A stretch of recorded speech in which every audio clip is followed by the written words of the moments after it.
En verdad para mí es un verdadero placer estar con ustedes. Y sí le voy a pedir a Sandra que me deje cobrar la salida. Como no se cobra la entrada, voy a cobrar la salida, porque está bastante bien, la casa llena. Les agradezco muchísimo y me siento muy privilegiado de que prácticamente todos los que están acá somos amigos, compañeros y tenemos un transitar por la misma ruta. Y veo muchas caras nuevas de gente jóvenes que se vayan preparando para que vayan tomando la antorcha que la Sociedad de Pediatría tiene prevista para ellos, porque no hay la menor duda que esta es una sociedad que ya está hecha de amigos y amigas.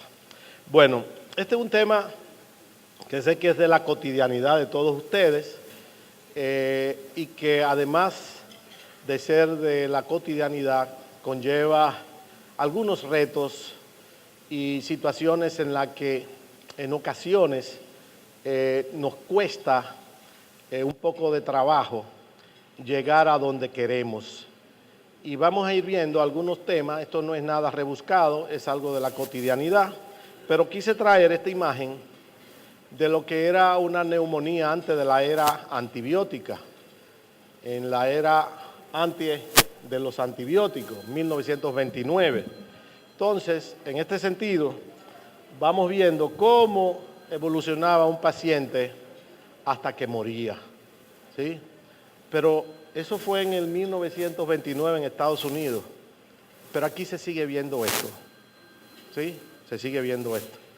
Entonces, y en el mundo de lo que nos han llamado en vía de desarrollo, seguimos viendo niños que no tienen acceso a vacunas, seguimos viendo niños que no tienen acceso a antibióticos y seguimos viendo niños que llegan tarde, que llegan muy tarde y terminan en esta situación. Esta es otra imagen donde el hombre de la muerte comanda las causas de muerte más frecuentes y también hace unos años, en el 1939, la neumonía ocupaba el tercer lugar como causa de muerte en Estados Unidos. Este Día Mundial de la Neumonía, que veo que tiene mucho interés en todos y todas los que están presentes acá, se inició en el 2009 por la carga global que tenía esta enfermedad.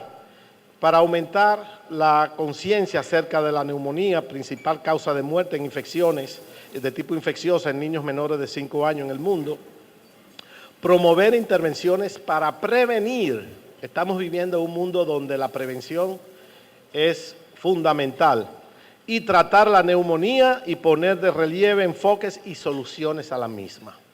Entonces, esa es la base fundamental de este día y que además el uso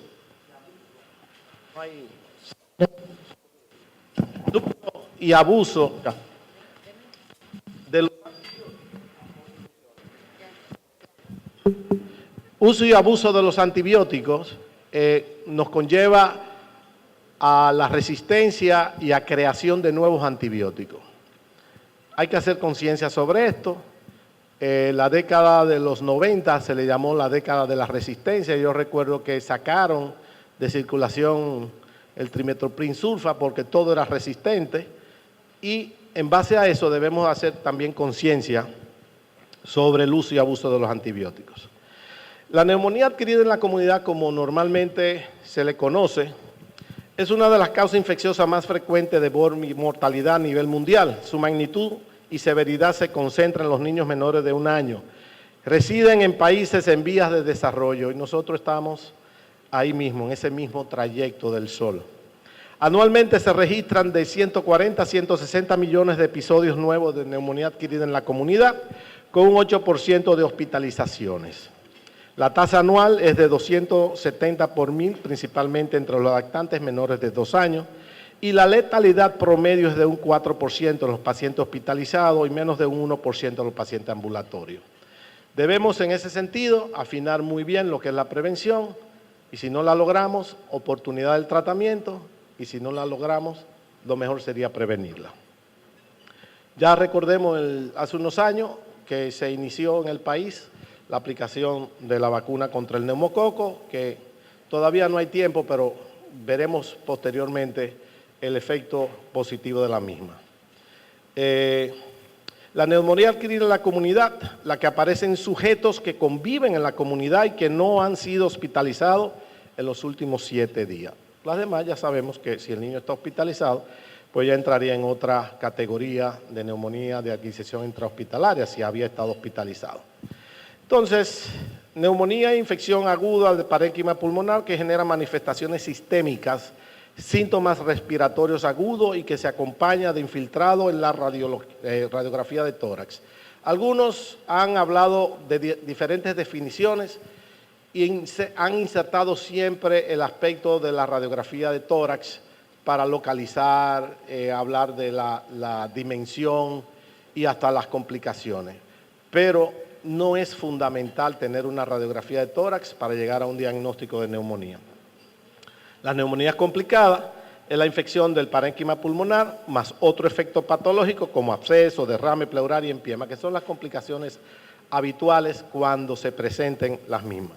Pero hay un concepto que quiero que les quede muy claro y que yo tengo varios años hablando del mismo tema, que es la neumonía recurrente, que no es, para ustedes no es oculto, de que ven un paciente con neumonía y vuelven a verlo con otra neumonía y vuelven a verlo con otra neumonía.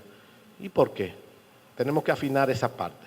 Al menos 2 episodios de neumonía que se presentan en un año, 3 o más episodios que se presentan en cualquier tiempo. Aunque yo no soy muy pro radiografía de seguimiento y radiografía, pero para uno establecer este criterio de neumonía recurrente debemos tener una imagen radiológica resuelta, porque si no se convertiría en una neumonía persistente, que es otra cosa. ¿Sí? Entonces, bajo esa circunstancia, o si es una neumonía complicada, debemos de seguir vigilando esta situación a través de la evolución de la enfermedad natural. Si nos vamos a los datos de mortalidad, como a nivel de reporte de UNICEF en el 2008, los niños se morían en un 19% de neumonía. Entonces, a nivel del mundo. Y no solamente de neumonía como tal, sino tenía un sustrato. Y ese sustrato hablaba de la desnutrición. Todavía tenemos niños desnutridos y esto definitivamente le hace la cama a todas las infecciones, principalmente a infecciones graves, como es la neumonía. Pero sabemos que existen factores de riesgo que hablan de la severidad de las neumonías, el bajo peso al nacer, que en estos días, y la prematuridad, pasó el Día Mundial del Prematuro,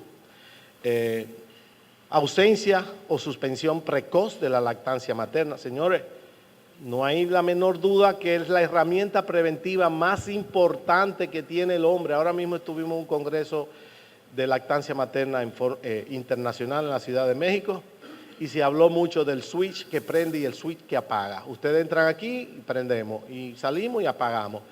El generador de prender el switch de todas las enfermedades, hasta en el adulto, es el no uso de lactancia materna, pero previene 2 situaciones: enfermedad en la madre, enfermedad en el niño y por consiguiente en la sociedad. Madres adolescentes, que tenemos, esa es una problemática importante, la educación en las madres, concurrencia a guardería infantil, que eso es el pan nuestro de cada día, que los padres van desesperados, deme algo para la defensa, no tienen motivo de darle nada para la defensa, él está aprendiendo en clase y aprendiendo a enfermarse. Entonces, por suerte que las enfermedades que le dan no son mayormente de preocupación. Hacinamiento, y en estos días vamos a ver muchas otras enfermedades con los problemas de lluvia, y que felicito la acción de la Sociedad Dominicana de Pediatría de solicitar a nosotros, los pediatras, una colaboración para enviársela a esas regiones tan necesitadas y tan maltratadas por la lluvia. Aquí las cosas son muy extremas, o no hay o hay demasiado, pero lo que hay siempre es poquito y lo que no hay siempre cuando llega es mucho.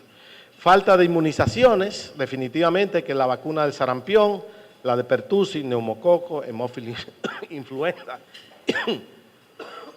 y gripe. La desnutrición, como les dije, juega un papel muy importante en este sentido. El paciente fumador pasivo, contribuye mucho el que los padres fumen, combustión de biomasa, donde todavía utilizan carbón, algunos otros combustibles, el inmunocompromiso, que por suerte no es muy frecuente, pero existen condiciones de inmunocompromiso, como enfermedades que cursan con esta entidad, principalmente el déficit de IgA, déficit de vitamina y, como le comentamos, atención médica tardía. Atención médica tardía y madres analfabetas van muy de la mano, porque siempre ellas creen que con un tececito o con una oración le va a ayudar. Yo no pongo la duda de las oraciones, porque ya hay muchos estudios que ayudan a que nos indican que las oraciones ayudan mucho, si no a curar al paciente, por lo menos a uno sentirse que estamos haciendo algo por él. Y vemos viendo que la etiología de las neumonías, según las edades, ustedes todos la conocen, pero los virus en esos niños menores de 5 años juegan un papel fundamental. Y estamos viviendo un momento epidemiológico donde el sincitial respiratorio, el metaneumovirus humano, el rinovirus con enterovirus, está ocasionando una problemática respiratoria muy incidente en lo que es los niños que asisten a guardería y aquellos niños pequeños. Entonces, por edades, el recién nacido, desde el punto de vista de bacterias, el estreptococo beta hemolítico del grupo B, Escherichia coli, el Listeria, estafilococo, Klebsiella, virus, el sincitial respiratorio, el citomegalovirus. De 3 semanas a 3 meses el neumococo juega un papel muy importante, aunque cuando no tenemos los esquemas de vacunación adecuados, pues ya la Bordetella pertussis juega un papel también definitivo y siguen siendo los virus los más frecuentes, el sincitial respiratorio, el parainfluenza, y estamos viviendo también un momento epidemiológico donde la influenza está dando duro, tan duro que se ha acabado la medicación. En junio de este año se vio una epidemia de influenza B y ahora estamos con influenza A. Pero no se extrañen si les sale un reporte de influenza A, influenza B al mismo tiempo, gracias, que sea un error. No, existe coinfección de los dos serotipos virales. Entonces, en ese sentido, debemos de estar siempre alerta para esto. Pero existe riesgo de enfermedad por neumococo. Ya vimos que en los niños pequeños es muy frecuente los virus respiratorios y se lo pasan uno de la mano. Se hacen amiguitos todos estos virus de estos lactantes y estos preescolares.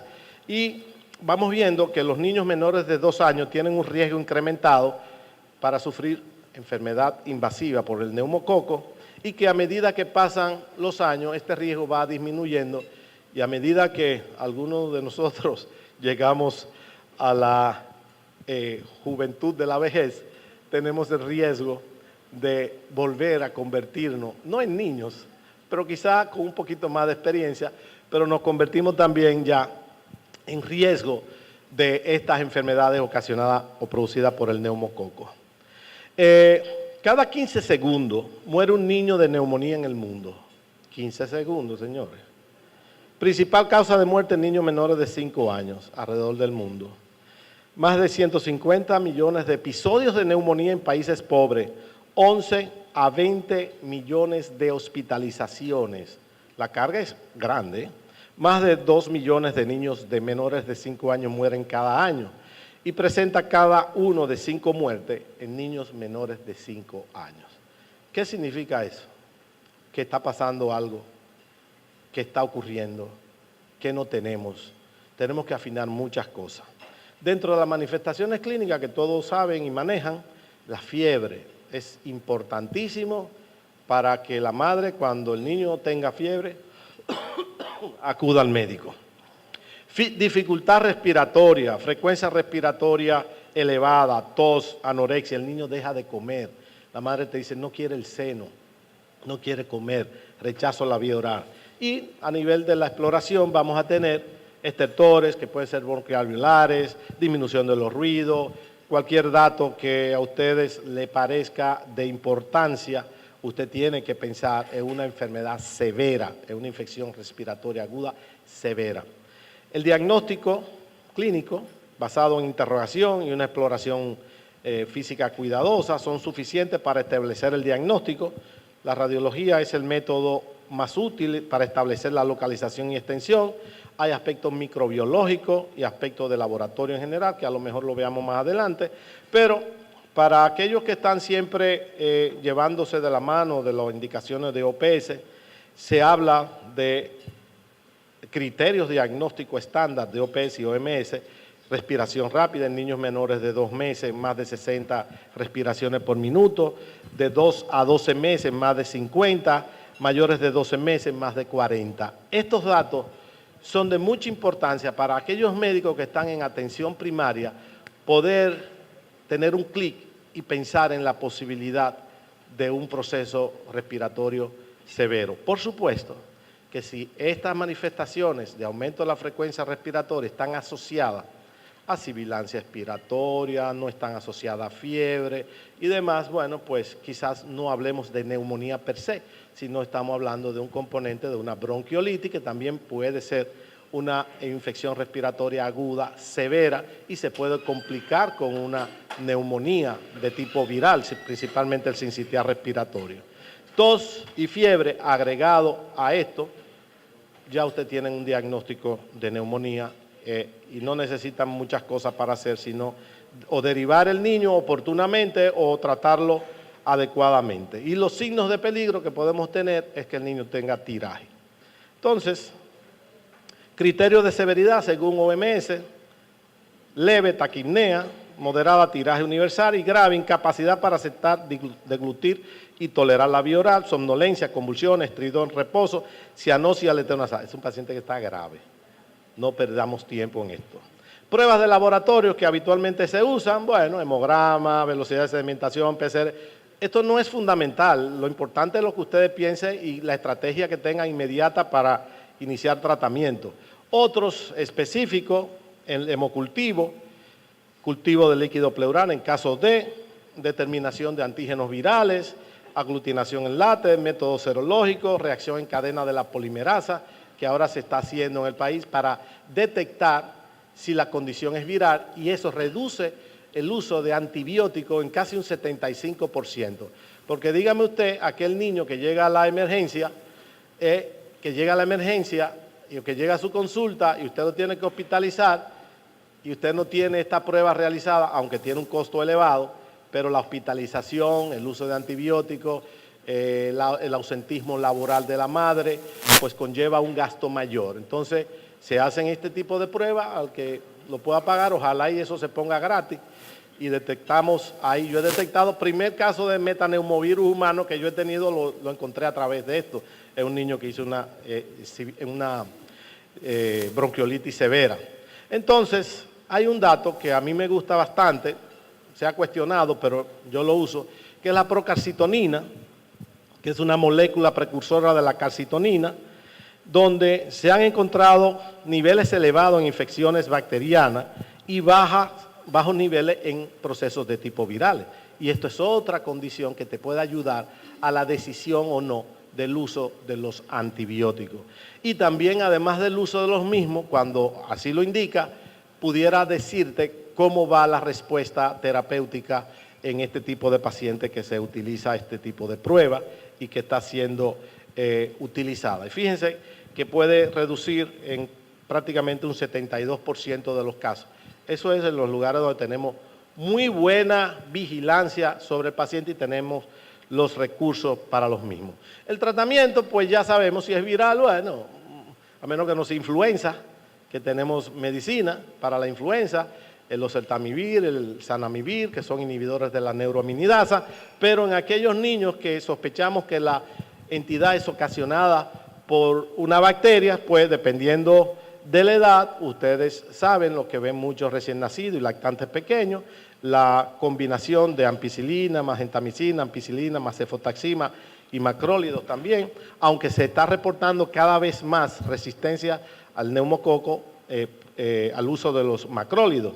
De 3 a 5 años, la amoxicilina juega un papel fundamental en el tratamiento de este tipo de situación. La ampicilina, la cefuroxima, los macrólidos, y en pacientes ya hospitalizados, más o menos la misma los mismos esquemas, pero vía endovenosa. En los niños mayores de 5 años, los macrólidos, la amoxicilina, y es importante estar siempre pendiente de que dependiendo de la edad tenemos gérmenes más frecuentes. Dependiendo de que usted sospeche, si un escolar, un adolescente, pues el papel del Mycoplasma pneumoniae juega un papel fundamental en esta situación. Y vemos, por nosotros abusar tanto de los antibióticos, cómo se distribuye el mejor antibiótico que tenemos en la farmacopea, que es la penicilina, que ha salvado tantas vidas, pero la tasa de resistencia varía según el lugar donde vivimos. En Colombia se habla de un 12 a un 15.6%, Brasil hasta un 25%, Argentina. En República Dominicana, el último dato que tengo es de un 23.8%, pero creo haber leído algo que rondábamos un 30% en la actualidad. Quiere decir que abusamos con el uso de la penicilina en sus diferentes formas. Realizamos hace unos años un cuestionario, muchos de ustedes probablemente respondieron esto. Quisimos hacer 300 encuestas, de los cuales 91 participantes dijeron que no. Nosotros, no sé por qué, nosotros los médicos no queremos llenar y apoyar este tipo de cosas. No valoramos que usted sepa o no sepa, sino qué piensa la mayoría de los pediatras, y nos quedamos con un universo de 209, donde no es nada raro, porque aquí está demostrado, no hay que hacer muchos estudios, que los pocos hombres que estamos aquí estamos benditos rodeados de tantas mujeres. Así, la pediatría dominicana tiene más mujeres que hombres. Entonces, eso es un recurso que yo lo abogo mucho y lo promuevo mucho para que la lactancia materna siga en ascenso, porque es una mujer le habla a otra mujer.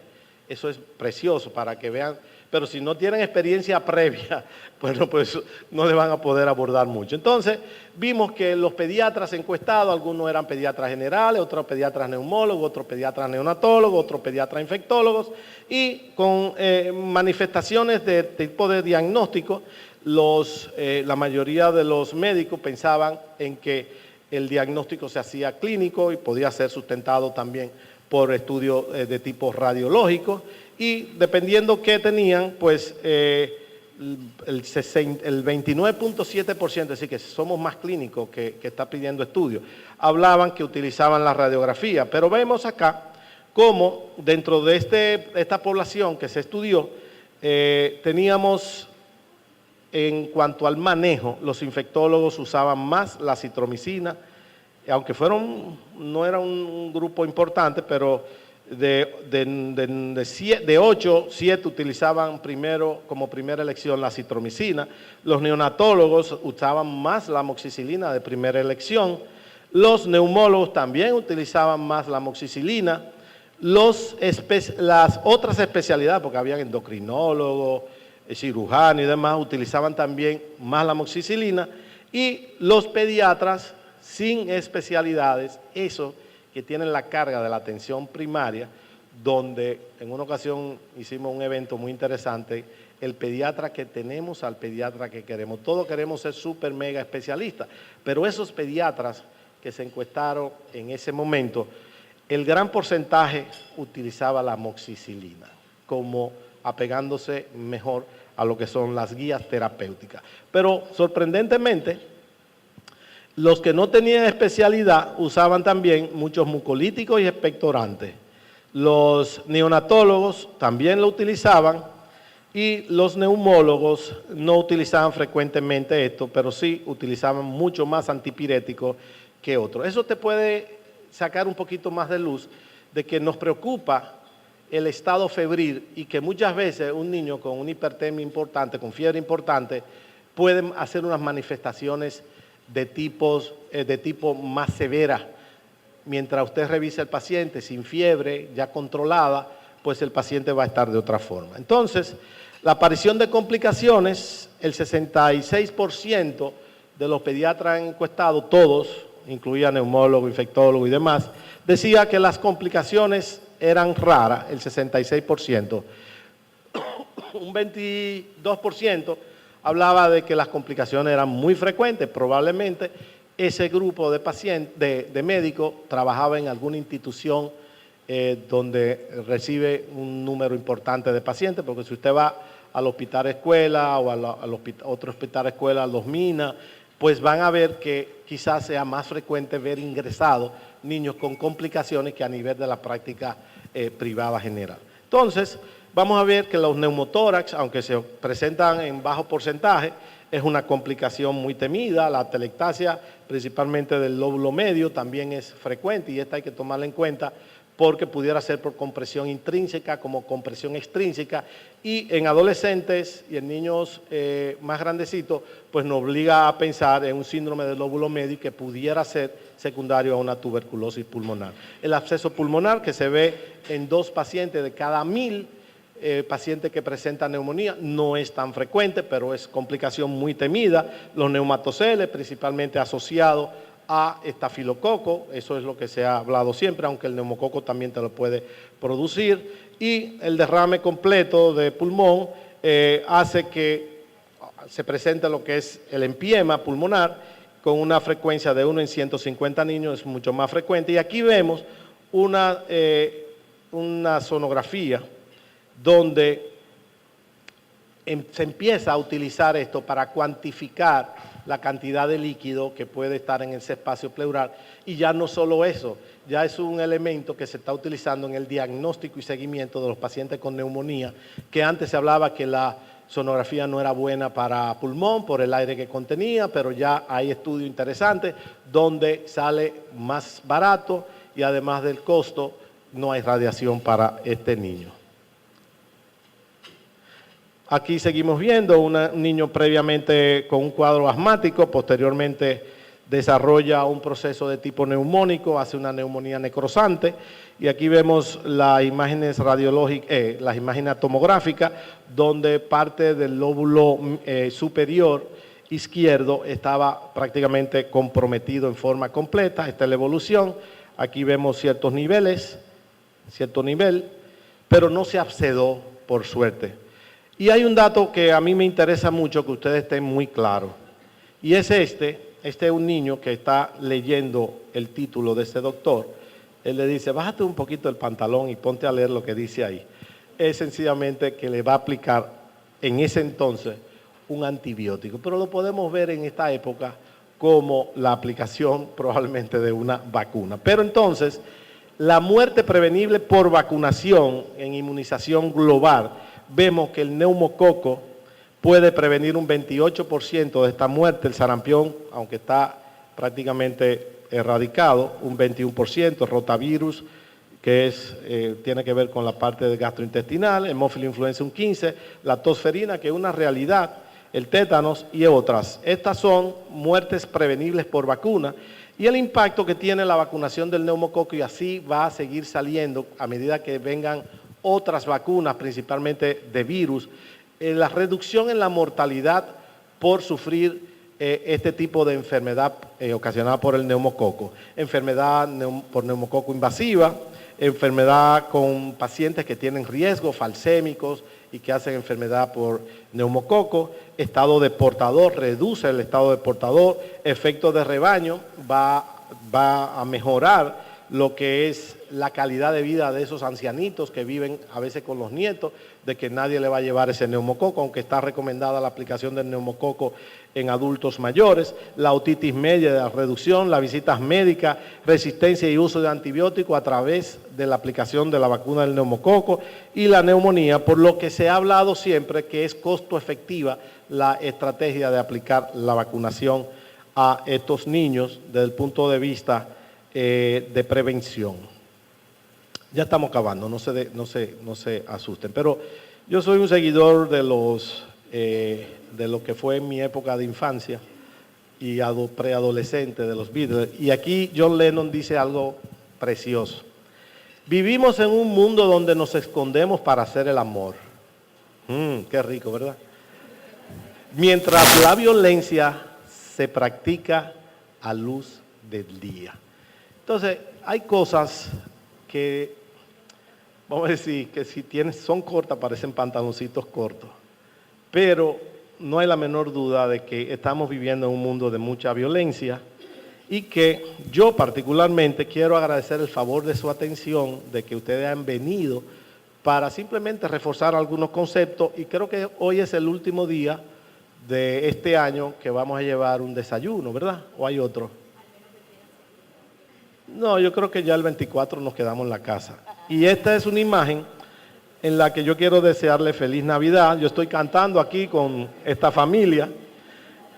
Y como hoy es un día también muy especial para los que así lo llevan, este patito, ¿cómo se llama? Este pavito dice, y no podemos llegar a un acuerdo. Él le agradece mucho a los vegetarianos. Muchísimas gracias.